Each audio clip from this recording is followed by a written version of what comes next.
লা ইলাহা ইল্লাল্লাহ লা ইলাহা ইল্লাল্লাহ লা ইলাহা ইল্লাল্লাহ লা ইলাহা ইল্লাল্লাহ লা ইলাহা ইল্লাল্লাহ লা ইলাহা ইল্লাল্লাহ লা ইলাহা ইল্লাল্লাহ লা ইলাহা ইল্লাল্লাহ। তোমার কোথায় শিকার কোথায় নিহার ও তোমরা তীর মারিতে কোথায় তোমরা তীর মারিতে কোথায় কে আমি বিচারিয়া করো ভজনের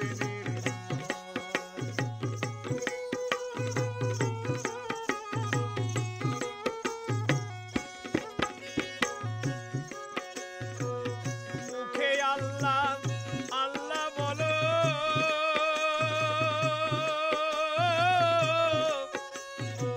কে বলে আল্লাহ তাই না বলো কে আমি বিচারিয়া করো ভজনের নির্ণয়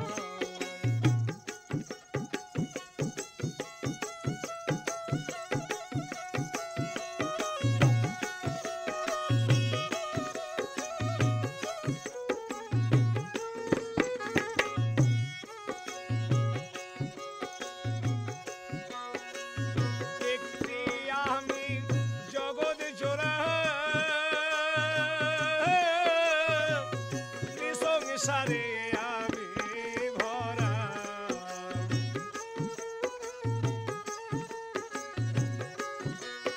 ওরে আমি চিনলে হই কর্ম সারা আমি চিনলে হই কর্ম সারা আত্মতত্ত্বে হয় কে আমি বিচারিয়া করো ভজনের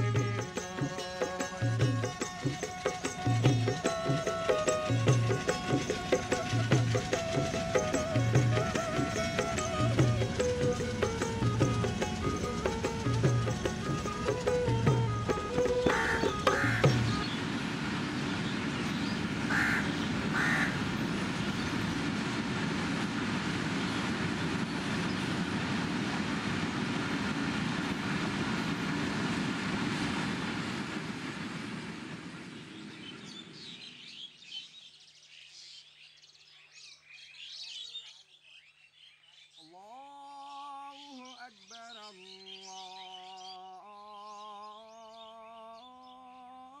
আল্লাহু আকবার الصلاة خير من النوم الصلاة خير من النوم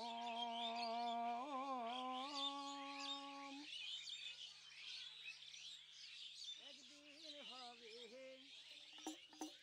আখের ফানা রে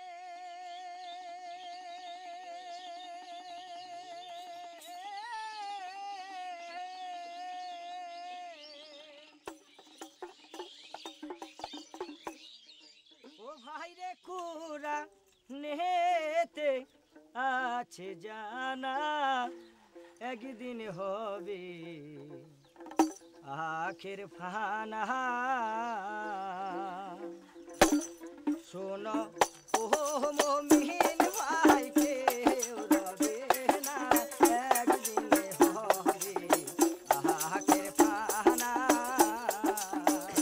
শোনো ও মুমিন ভাই কেউ রবে না একদিন হবে আখের ফানা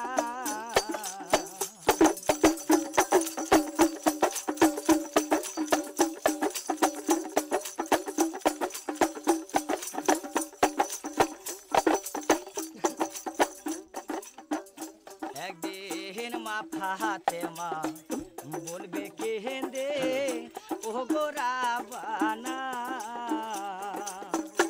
একদিন মা ফাতেমা বলবে কেঁদে ও গোরা বানা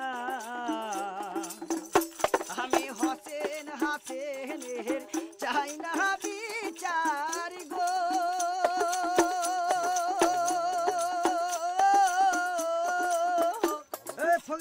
তোমার মারফত কি বস্তু, মারফত তোমার জন্ম কোথা, মারফত কোথা থেকে এলো, তুমি একটু ভালো করে বুঝাইও। এই আমার প্রশ্ন প্রথম তোমাকে রইল। উনি বলে গেছেন যে মারফত, তোমার মারফতের জন্ম কোথা এবং তোমার মারফত এলো কোথা থেকে, আর মারফত বস্তু কি, কোন বস্তু?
সৃষ্টির উৎপত্তি দিন থেকে শরীয়তের উদ্ভব হয়ে গেল। মারফত তো গোপন, তার তো কোনো শরীর নেই, কিন্তু সে শরীরে আসছে। শরীরে যখন সে আসছে এক রূপে আসছে না, তার নানা রূপ, এবং একটা রূপের সঙ্গে একটা রূপের কোনো মিল নেই, এবং ভেতরের মেজাজেরও অনেক গোলমেল। এইবারে কিন্তু ওই যে মূল যে জায়গাটা, যে মারফত থেকে যেটা আসছে, সেই মারফত কিন্তু এই শরীরের মধ্যে ঢুকে আছে, অচিন অজান হয়ে আছে। এই মারফতের জ্ঞানটা যখন সে পাচ্ছে, তখন এই বাইরের রূপগুলোর বিভেদটাকে সে এড়াতে পারছে। সেই জায়গাতে সে দেখছে সে একাই আছে। তখন এই রূপগুলোকে সে নিজের আস্বাদ অনুভব করার একটা উপায় হিসেবে সে উপভোগ করতে শিখে গেছে। তখন সে এই রূপের রক্ষক।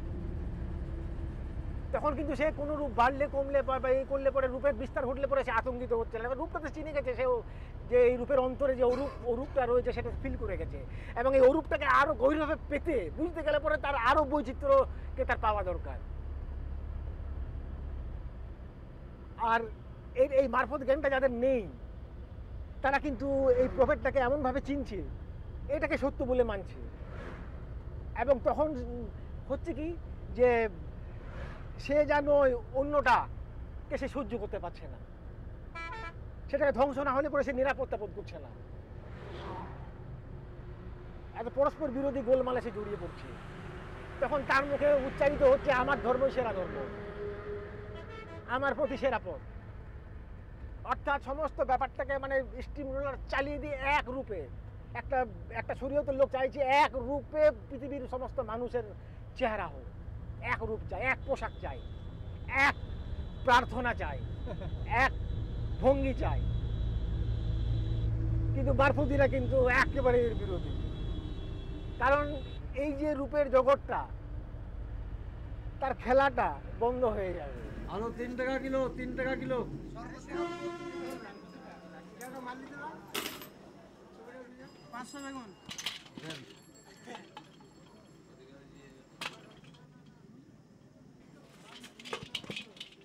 হলো 500 দেখুন।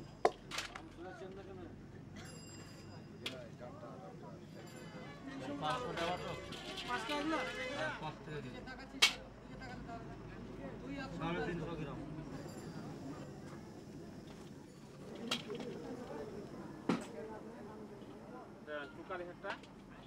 দুই, তিন, চার, পাঁচ, এই দেন।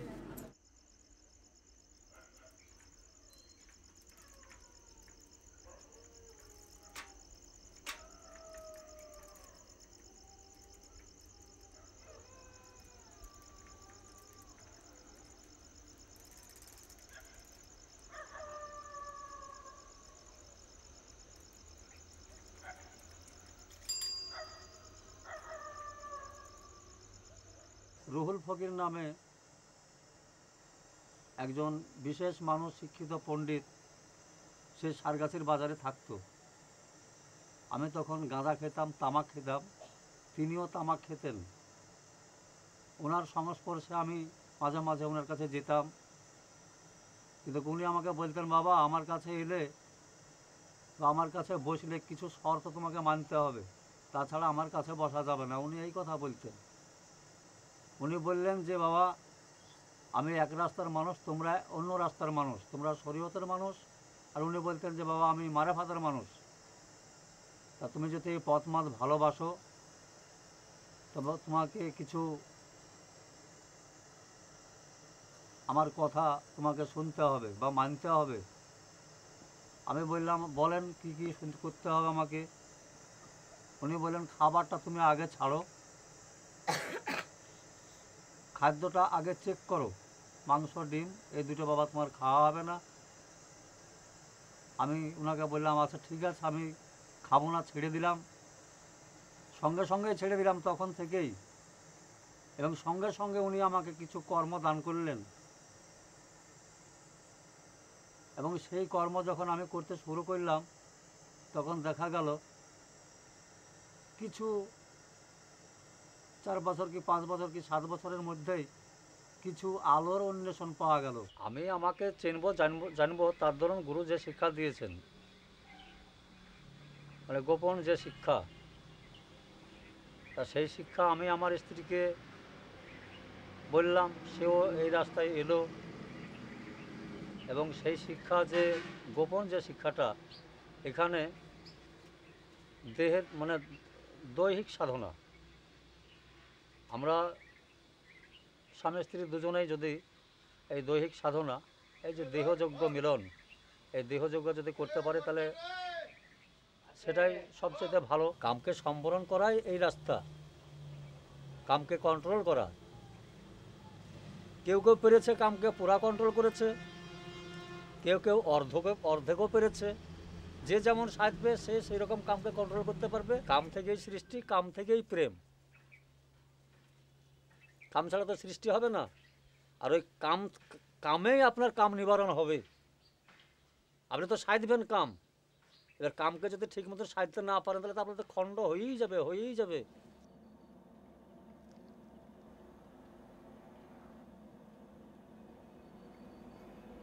কাম হচ্ছে র মেটেরিয়াল।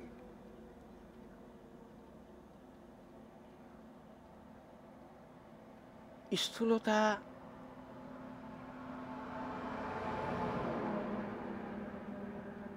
মূল কেন্দ্র।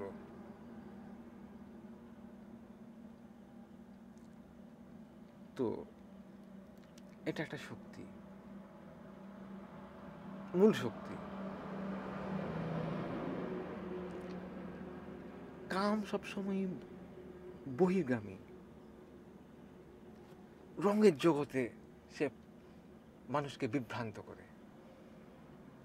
সে সমস্ত এই কামের কাছে মানুষ চির অসহায়।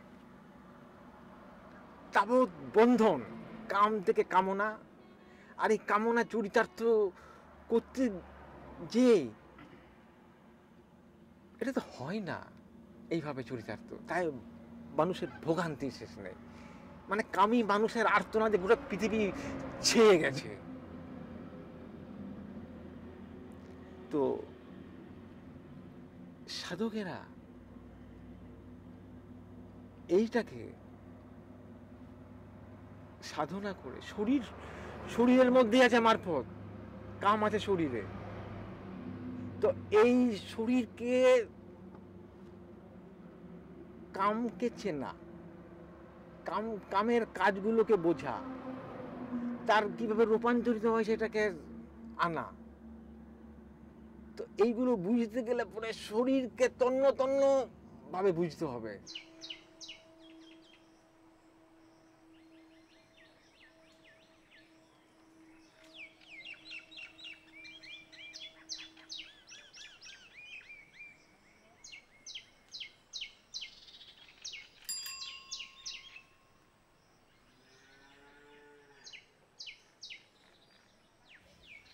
ছন্তির পানি যদি মটকায় যায় তবে সাইজের করণ কিছু হয়। যদি সঞ্চির পানি মটকায় যায় তবে সাইজের করণ কিছু হয়। যাহাতে মরণ নিকটে, সেই যদি মটকাতে ওঠে তবেই সে ঘোর সংকটে তাড়না পায়। যদি সঞ্চির পানি মটকায় যায়, যে কাজে রত হলি মন সে কাজ ক্ষান্ত দাও এখন, সে কাজ মরণের কারণ সাধনীর নয়। যদি সঞ্চির পানি মটকাতে যাই, ভাটির স্রোত ফিরাও ওজন, তবে হবে সাইজির করণ।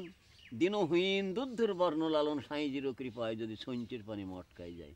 তো সঞ্চির পানি যে মটকায় কী করে যে তুলতে হয়, ইয়ার অনুসন্ধান জানবার জন্যে সাধুগুরুর আশ্রয় ঘুরতে হয়, সাধুর সঙ্গ করতে হয়। যে সঞ্চির পানি কোনোদিন কি মটকায় উঠে, তো সেই যে কীভাবে উঠে এই সন্ধান জানবার জন্যই ফকির।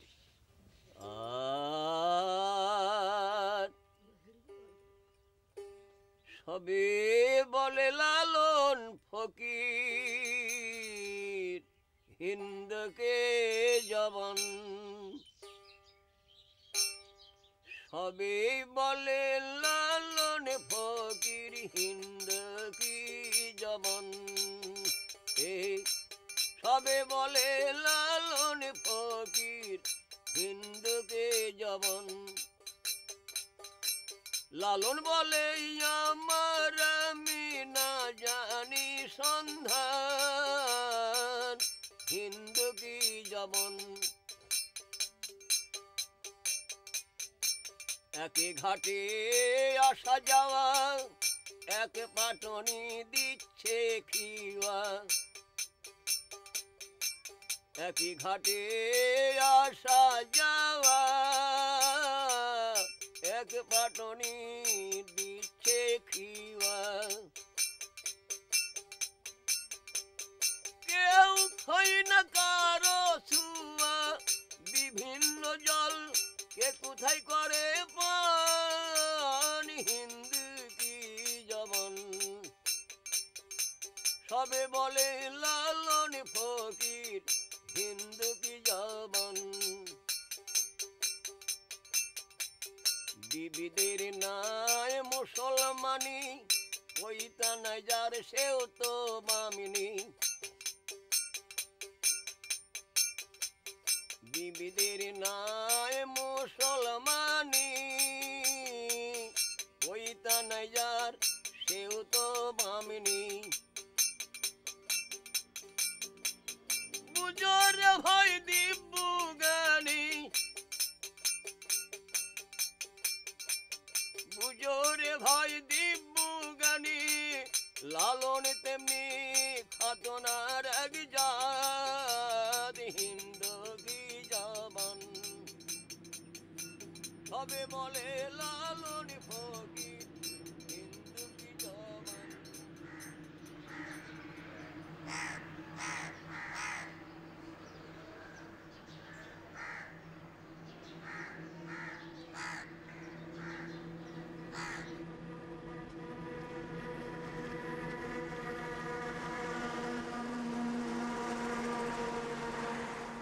হযরত মুহাম্মদ তিনি তো থিঙ্কার, ওনার ব্যক্তিগত জীবনে উনি যেমন ছিলেন, উনি যখন থাকলেন না, সেই আড়ম্বরহীন একটা মানবিক যে জায়গাটা, তো এরপরে খলিফারা এলেন, তখনও মোটামুটি সেই আদর্শই ছিল। এর খলিফাতে চলে যাওয়ার পর তারপরে যারা এই ইসলামী জাহানের ক্ষমতায় এলেন, এরা কিন্তু আর একটা নতুন এখানে একটা পরিবর্তন ঘটে গেল। অর্থাৎ এই যে পার্থিব ভোগ বিলাস এবং মানে ধর্মের নিয়ম কানুনগুলোই এত রিজিড এবং তার প্রাতিষ্ঠানিকতা এত মানে শক্ত হয়ে উঠল যে সত্যিকারের ধর্ম মানে মূল যে জায়গাটা সেটা আর থাকলো না।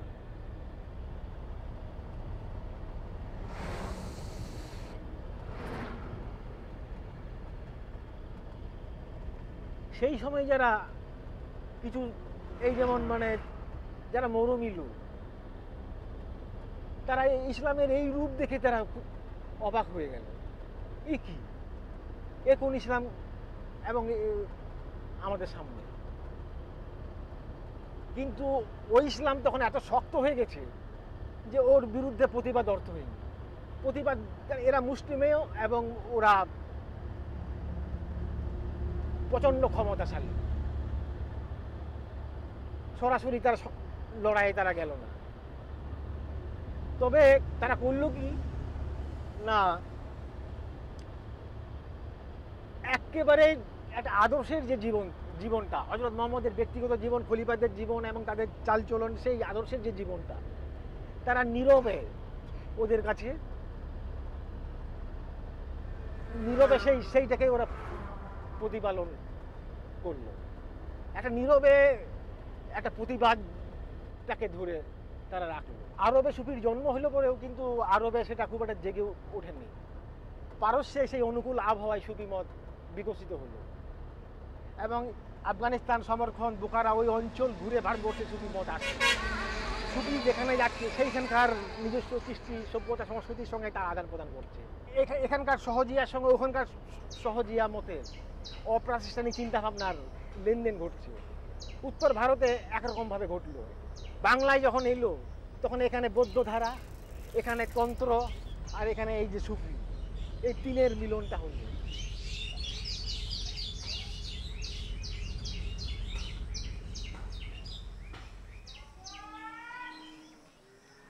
মোহাম্মদের জন্ম যদি হতো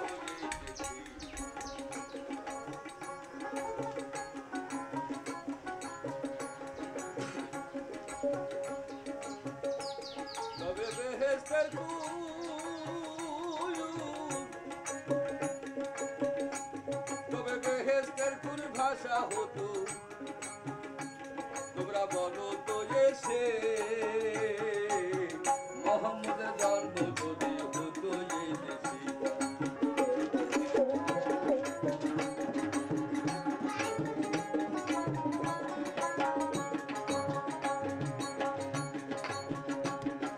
মাতৃভাষাতে যে সবাই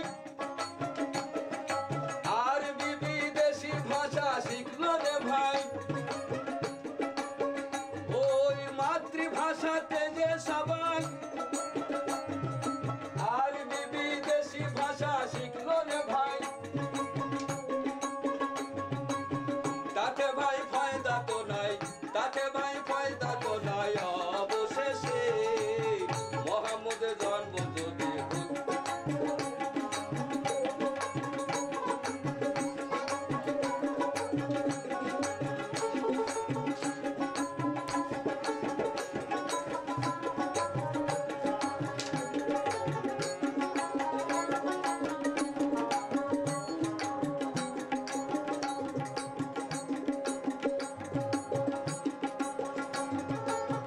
হিব্রুতে ইনজিল তাওরাত আবেস্ত ভাষা ছে ভাই আমার, হিব্রুতে ইনজিল তাওরাত আবেস্ত ভাষায় খোদারি মত। ও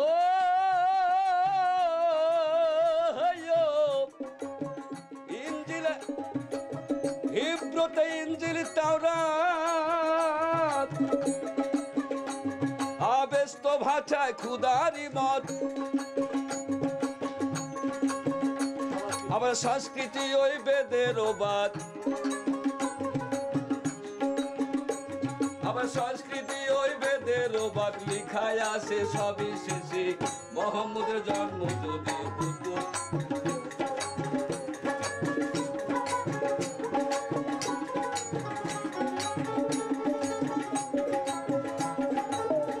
এটা বাবার হাতে বানানো আশ্রম, আশ্রমের ভিতরে আসুন।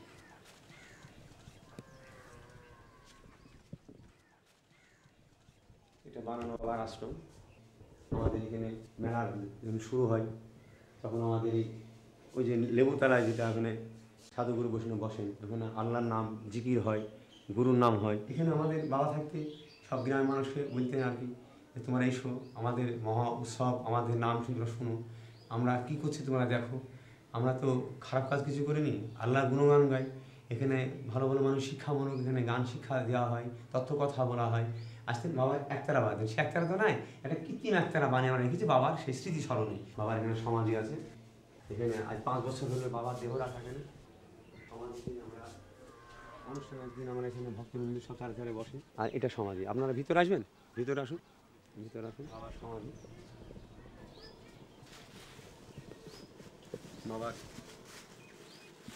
বাবার এটা জুতো ব্যবহার করতেন, সেই পাদকা দুটো আছে বাবার এই পাদকা দুটো আছে, এটা বাবা ব্যবহার করতেন। বাবা সে চরণের পাদকা দুটো এই মাজারে আমরা রাখি। বাবা শুরু করলেন যে জাতি যে ধর্মের যে গুণামোটা পাঠানদের পরিবার কালো পদ্মা ছিলেন, সেই পদ্মাটাকে বাবা করলেন কি ফেলে দিলেন, দিলেন সনাতন ধর্ম আশ্রয় করলেন।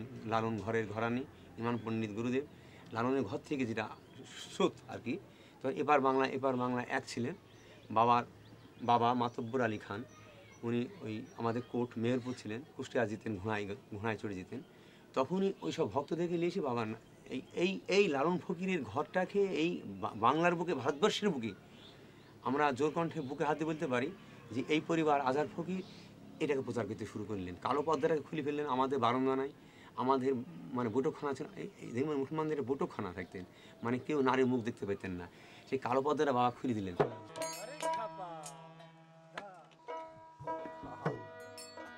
যে প্রেমেতে আল্লাহ নবী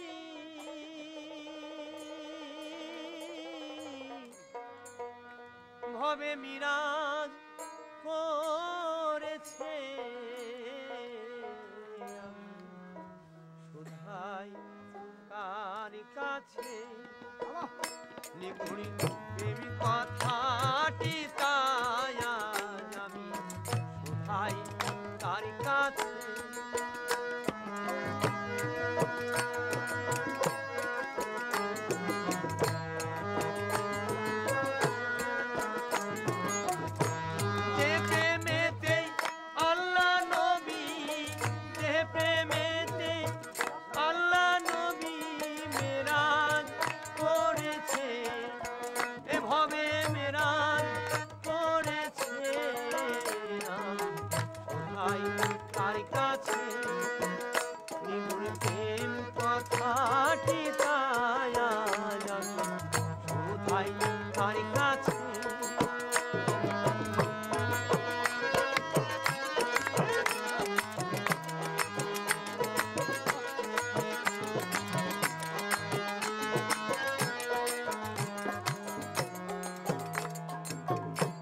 মেরাজ হয় ভাবের ভুবন, গুপ্ত ব্যক্ত আলাপ হয় রে দুজন। মেরাজ হয় ভাবের ভুবন, গুপ্ত ব্যক্ত আলাপ হয় রে দুজন। কে পুরুষ আকার কে প্রকৃতি তার, কে পুরুষ আকার কে প্রকৃতি তার, শাস্ত্রে প্রমাণ কি রেখেছে। আবার কে প্রকৃতি তার, কে পুরুষ আকার, শাস্ত্রে প্রমাণ কি রেখেছে। আমি কোথায় কার কাছে নিগুড় প্রেম কথাটি, তাই আজ কোথায় কার কাছে।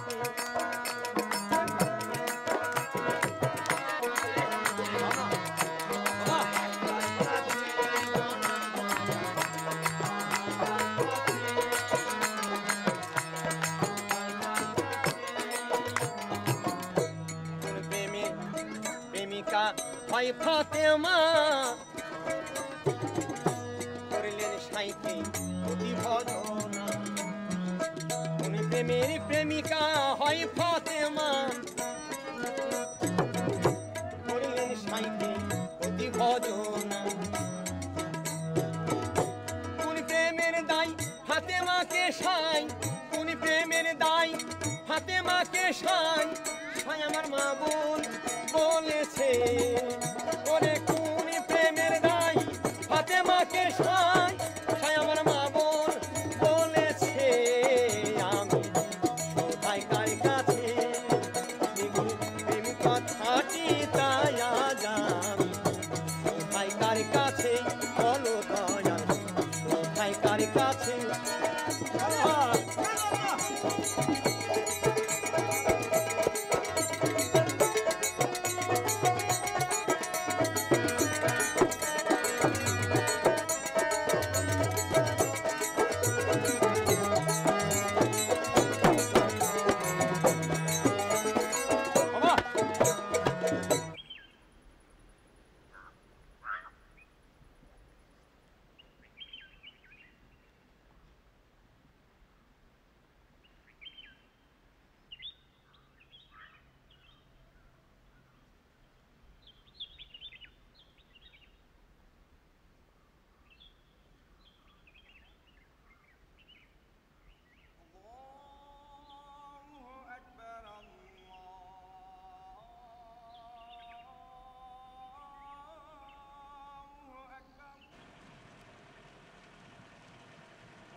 আমার দাদু থাকতেন দাতা বাবার ওখানে, তারপরে ওখান থেকে ওনাকে খপ দিয়ে ডাকা হলো, মানে আমার দাদুকে খপ হলো আর কি, আপনি এখানে আসুন। তখন এগুলো গভীর জঙ্গল। তখন যখন এলেন তখন আস্তে আস্তে মানুষ জানতে লাগলো কি এখানে আলম বাবা আছেন। বাবা যখন এসেছিলেন ইরান শহরের বাদশাহ ছিলেন ইনি, তো এখানে এনার পীরের হুকুম পেয়ে এখানে এসেছিলেন। তখন সব গভীর জঙ্গল, তো এই জঙ্গলের মধ্যে বাবা থাকতেন।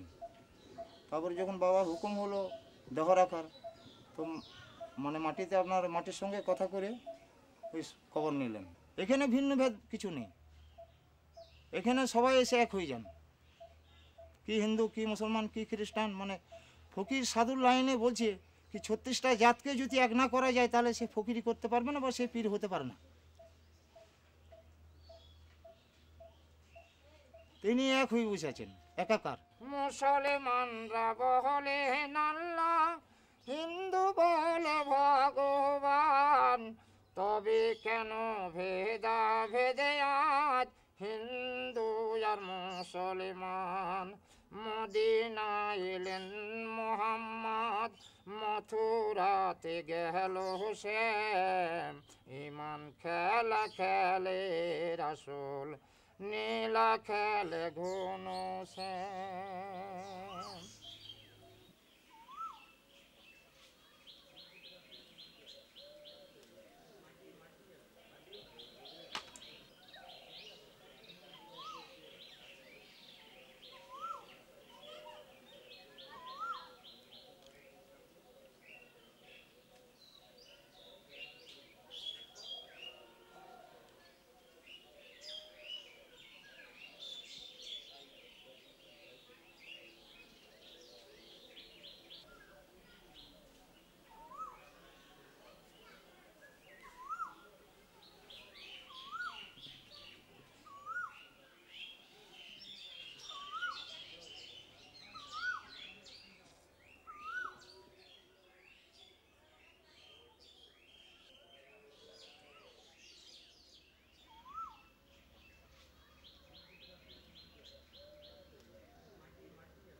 जहाँ शोरे तारा बिन हबीबुल्लाह, ओ जहाँ शोरे तारा बिन हबीबुल्लाह, जो भी पारे जावे और चलने वाला जो भी पारे जावे।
জিব্রাইল ফেরেশতা আল্লাহ নির্দেশ নিয়ে আসতো হযরত মুহাম্মদের কাছে।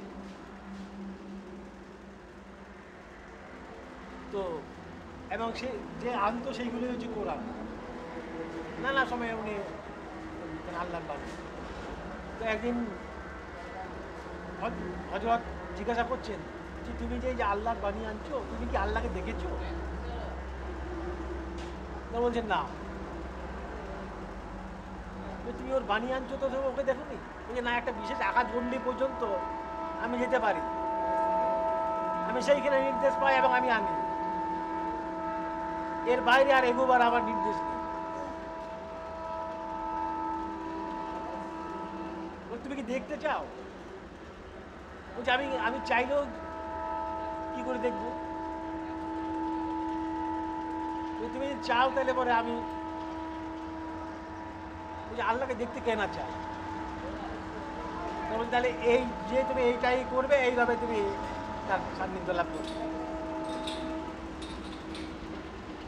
এবার যখন এই কথাবার্তা হচ্ছে তখন উনি জল গড়িয়ে যাচ্ছে, উজু করছেন, আবার এবারছেন, এই অবস্থাটা। যখন ওখানে যে দেখছে যে ওই জিনিসটা, এইটা হচ্ছে অনুমান, আর ওটা চোখে দেখবে। সেখানে অর্থাৎ আল্লাহ এই যে শুনছিল আল্লাহ, সেটা তো আত্মতত্ত্বে ফাজিল যে জনা,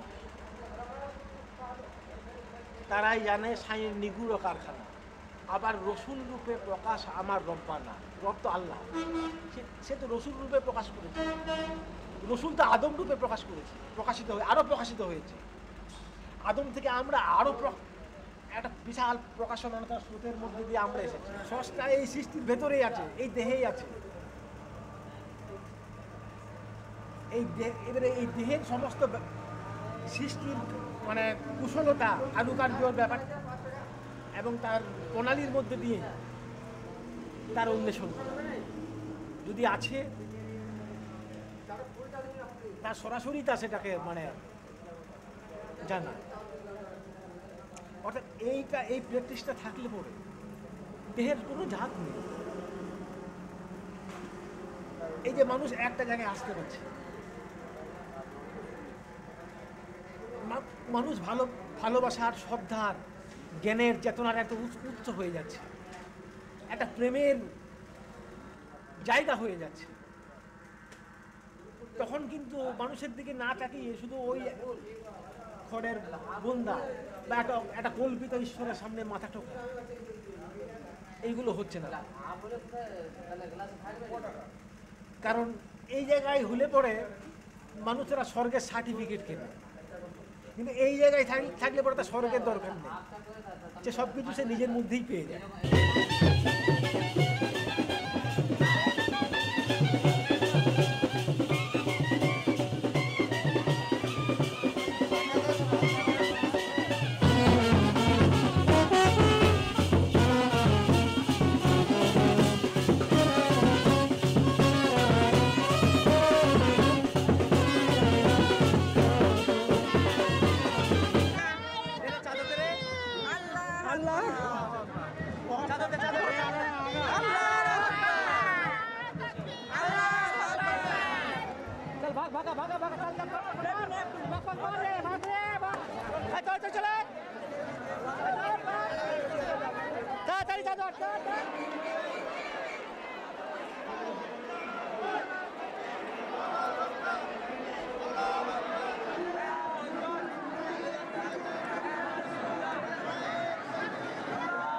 আমি 12 বছর বয়স থেকে দাদা বাবার দাস অনুদাস, ঠিক আছে, তখন থেকেই আছি, ঠিক আছে। বলছি সাধনা মন্দির মসজিদ গির্জাতে গিয়ে হয় না, হ্যাঁ, মানুষ ধরে সত্যে সাধনা করতে হয়।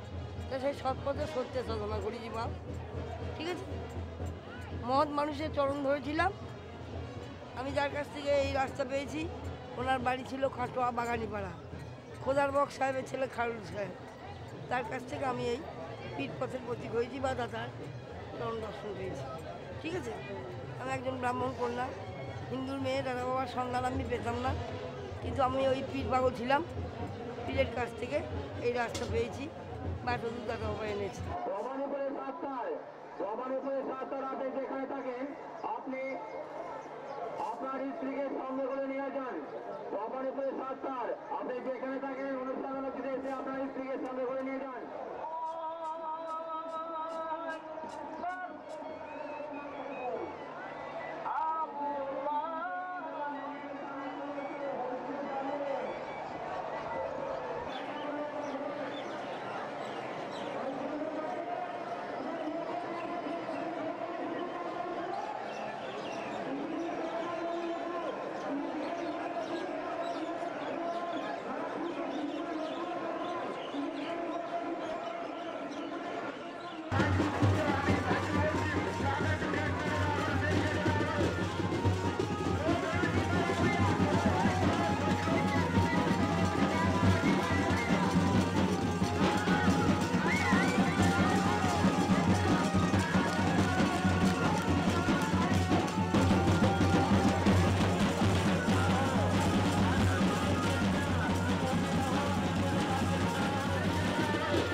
मोमिन का परिदा बना दिया अल्लाह ही का जलवा बंदों को ए दिखला दिया कमले वाले ने जो चौध छुपाता बादल में चमका दिया कमले वाले ने कोई काफिर था कोई मुशरिक था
পাথর চাবি।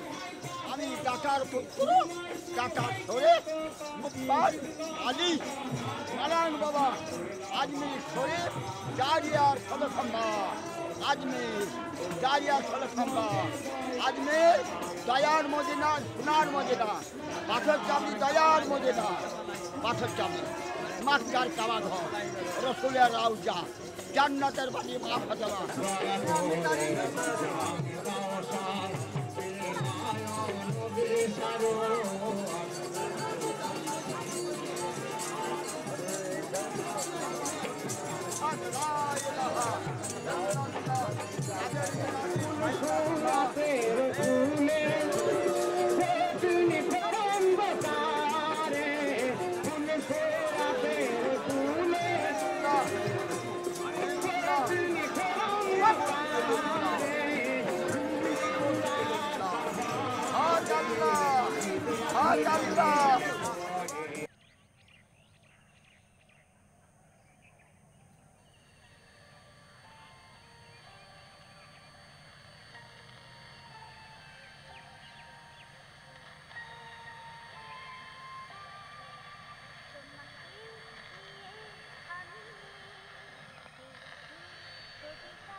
আমাদের তো বাউলদের মেন কথা মানুষ তত্ত্ব, মানুষ কি এরা ভজে পূজে, এইটাই মানে ঈশ্বর একজন আছে ঠিকই, সে মানুষের মাঝে, এই কথা আমরা বলি,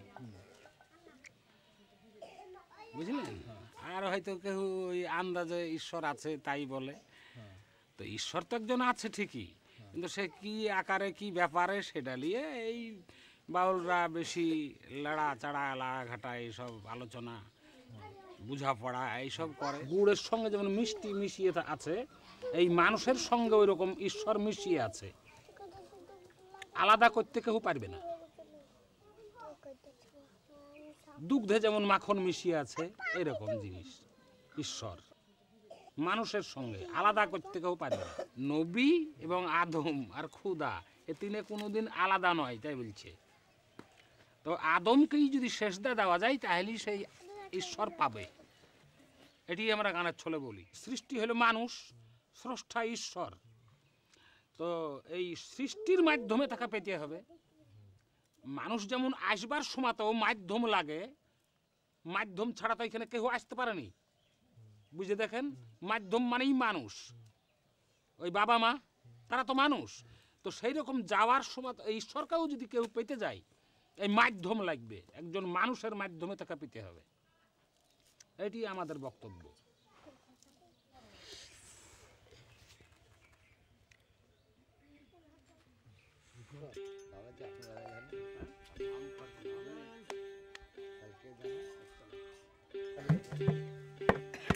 আল্লাহ কিবা আকার, কিবা বস্তু, করো আগে তার নির্ণয়। আল্লাহ কিবা আকার, কিবা বস্তু, করো আগে তার নির্ণয়। মাবুদ মজুদ আল্লাহ এই দেহেতে রয়।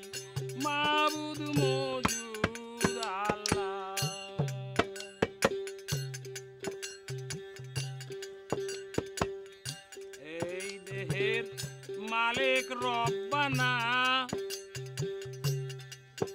কোন মোকামে তার বারাম খানা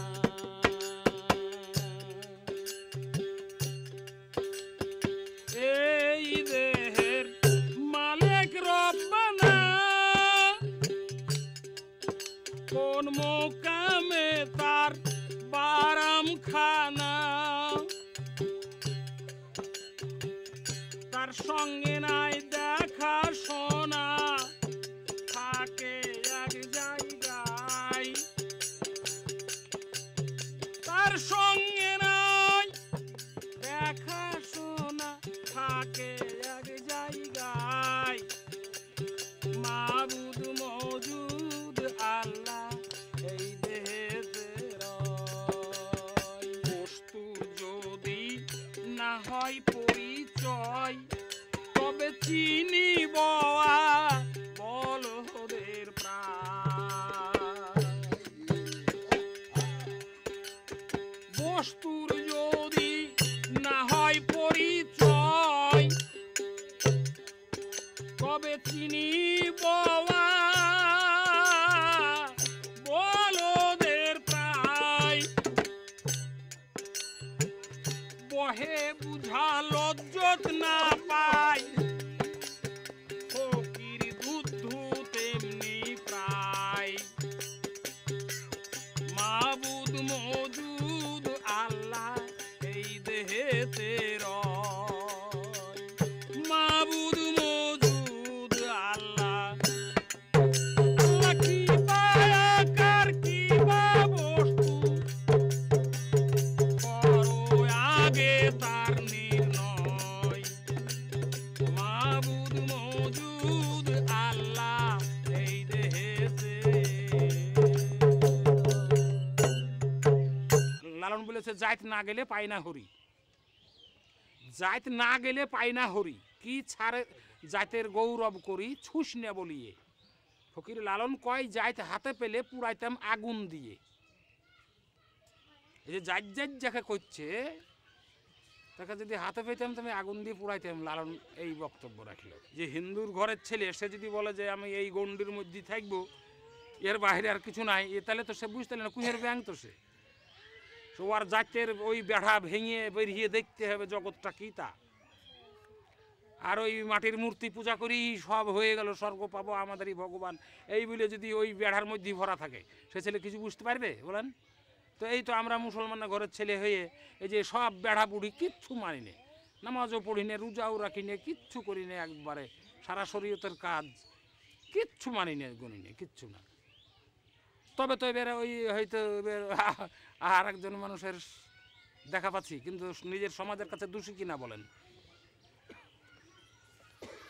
ইসলাম সমাজের কাছে আমরা দোষী লোক হয়ে যাচ্ছি না हम शरीयत हम तरीकत हम हकीकत यार मारूफत हम शरीयत हम तरीकत हम हकीकत यार मारूफत हम साले के पंजगाना हम साले के पंजगाना हम नहीं तो कौन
আমাকে জিজ্ঞেস করে অনেকে তুমি হিন্দু না মুসলমান, তা আমি বলতে পারবো না।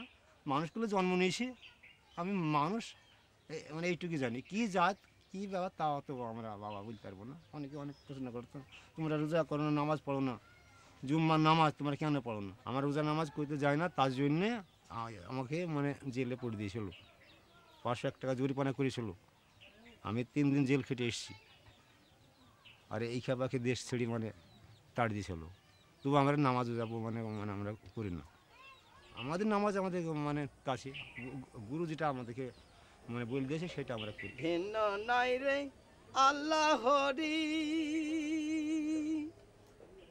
শোন রে ফকির ব্রহ্মচারী, ভিন্ন নাই রে আল্লাহরি,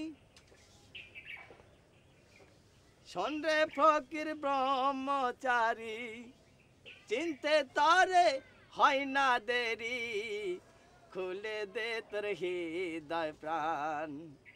ওরে মানুষ দেখবি যদি ভগবান। ওরে মানুষ কি বা মন্দির কি বা মসজিদ, সত্যি যেটা যেমন বন্দি, বাইরে যাইরে দেখবি সন্ধি, বাইরে আইরে দেখবি সন্ধি, উড়ছে নিশানে বিশ্বখান। ওরে মানুষ দেখবি যদি ভগবান। ওরে মানুষ ভবা পাগলা কইবে কত, সবার পায়ে হয় সে না তো, দেখ না ভেবে শত শত জোরে, দেখ না ভেবে শত শত, আশা যাওয়া যাকে সমান। ওরে মানুষ দেখবি যদি ভগবান। আমার স্বামী গেঁজা খায়, মদ খায়, তাড়ি খায়, এই জন্য আমার স্বামীর ওপরে মারাধারা করেছে। সেই জন্য আমাকে বাড়ি থেকে নিয়ে ফুটপাতের রাস্তায় মেরেছে। ক্লাবে জরিপানা করেছিল, দিয়ে আমার স্বামী জরিপানা মানেনি, মোড়লদের কথা মানেনি, সেই জন্য আমার স্বামীকে ধরে ইকেছিল যে তোকে জরিপানা দিতে হবে। তা আমার স্বামী বলছে আমি জরিপানা দেবো, আমি কী দোষে জরিপানা দিতে পারবো? আমি কারোর ক্ষতি করিনি, কারোর অন্যায় করিনি, কারোর অত্যাচার করিনি, তো আমার কিসের লাগে জরিপানা হতে পারে? ও বলছে জরিপানা না হলে তুই গেঁজা খেয়েছি, এই জন্যে তোর জরিপানা হবে। তো বলছে আমি জরিপানা দিব না, আমি যদি জরিপানা ক্ষতি যদি করতো তাহলে আমি জরিপানা দিতে পারতো, তো আমি ক্ষতি করিনি, তো আমি জরিপানা দেবো কেন? আপনার একটা ক্ষতি দেখান, সেই জন্য আমি জরিপানা দিয়ে দেবো। তুই যদি জরিপানা না দিস তো তোকে সমাজে থবো না, তুই সে সমাজ থবো না, কোথায় দেবো? তুই সে কি এ সমাজ ছেড়ে অন্য সমাজে দিব দরকার হয়, তাও তোকে এ দেশে থবো না। ও বলছে আপনারা যদি না থন তাহলে আপনাদের দেশে থাকবো না, তাহলে অন্য দেশে চলে যাব। তো বললো হ্যাঁ 10 দিনকার ডেট থাকলো। 10 দিনকার ডেটের মাধ্যমে আবার মিটিং হলো। মিটিং হওয়ার পর ইয়াকে দেশে আসতে দিল না 2 মাস, আর গোলাম ফকিরকেও ওকে জেলে পাঠানো হলো।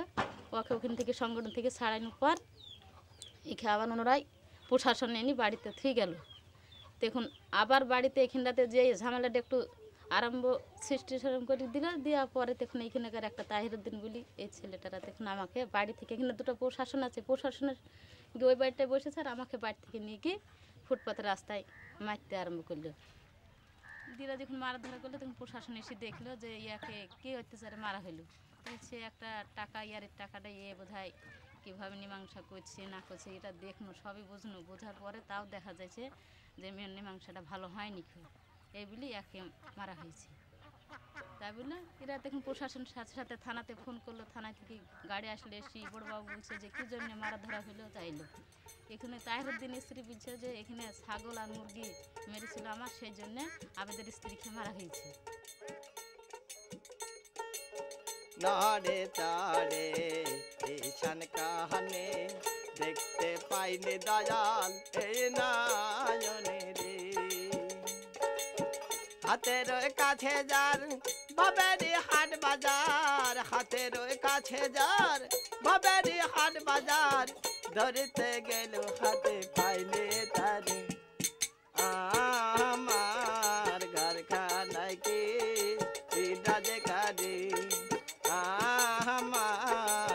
খানায় কে বিরাজে করে